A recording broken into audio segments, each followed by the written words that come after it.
خبر شامل کرتے ہیں بھالیاں شہر سے ہماری C1 نیوز کے سٹی رپورٹر رایا علی زین سے۔ APPA کے پہلے سالانہ انتخابات 28 دسمبر کو ہوں گے، شیڈیول جاری۔ ملک بھر میں تمام عہدیداران فارغ، 3 رکنی الیکشن کمیشن کی تشکیل۔ پاکستان اور آزاد کشمیر کے وفاقی اور صوبائی محکموں سے ریٹائرڈ سرکاری ملازمین کی سب سے بڑی اور رجسٹرڈ تنظیم آل پاک پینشنرز ایسوسی ایشن APPA کے بانی اراکین سید حفیظ سبزواری اور محمد رضوان ریاض نے بتایا کہ تنظیم کے پہلے سالانہ انتخابات برائے سال 2023 کے لیے درخواستیں جمع کرانے کی آخری تاریخ 30 نومبر مقرر کی گئی۔ کاغذات کی جانچ پڑتال 1 دسمبر کو ہوگی۔ درخواستوں پر اعتراضات 2 سے 3 دسمبر تک سنے جائیں گے، جبکہ اعتراضات پر فیصلے 4 دسمبر کو ہوں گے۔ درخواستیں واپس لینے کی آخری تاریخ 5 دسمبر ہے۔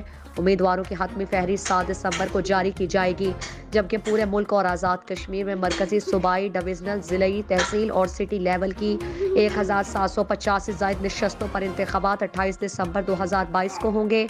شفاف انتخابات کے لیے سینئر وکلاء پر مشتمل 3 رکنی الیکشن کمیشن کی تشکیل کی گئی۔ Armaghan Khan advocate supreme court of Pakistan کو چیف الیکشن کمشنر مقرر کیا گیا، جبکہ رانا جاوید صدیق ایڈووکیٹ ہائی کورٹ اور Tahir Iqbal Gondal advocate high court election commission کے ممبران ہوں گے۔ ملک بھر میں ہر سطح کے تمام عہدیداران الیکشن شیڈیول کا اعلان ہوتے ہی فارغ ہو چکے۔ نئی رجسٹریشن مہم 27 نومبر تک جاری رہے گی، جبکہ بانی اراکین نے الیکشن کا انعقاد ہونے تک عارضی طور پر چارج سنبھال لیا۔